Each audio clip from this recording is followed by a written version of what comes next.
Concernant la compagnie aérienne, l'ambition affichée dans le PSE est de doter le Sénégal d'un pavillon national fort pour accompagner le développement du hub aérien régional. En effet, une compagnie nationale performante offre des perspectives de développement du trafic aérien à travers un potentiel important de passagers qui va constituer un levier d'attraction des compagnies aériennes étrangères. C'est ainsi que depuis l'accession à la magistrature suprême du président de la République, son Excellence M. Macky Sall, le gouvernement a de façon soutenue accompagné la relance de la compagnie Sénégal Airlines, malgré sa situation déjà alarmante.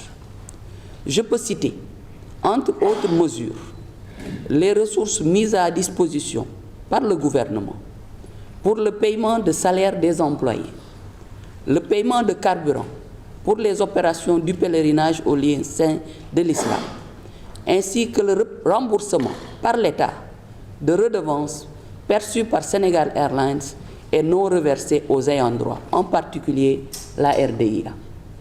De même que la renégociation des accords aériens du Sénégal au bénéfice exclusif de la compagnie.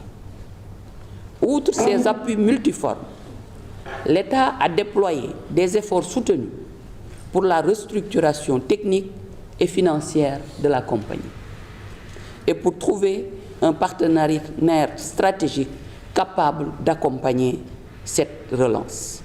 Toutefois, ces négociations avec les partenaires potentiels ont toujours été freinées par le passif de la compagnie et son niveau d'endettement. Pour illustration, la compagnie mise en exploitation le 25 janvier 2011 a subi des pertes dès sa première année d'exploitation.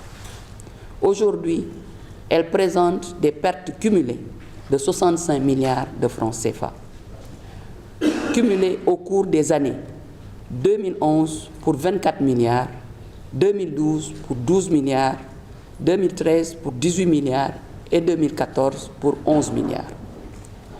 Les chiffres de 2015, qui ne sont pas encore disponibles, devraient rester dans les mêmes tendances.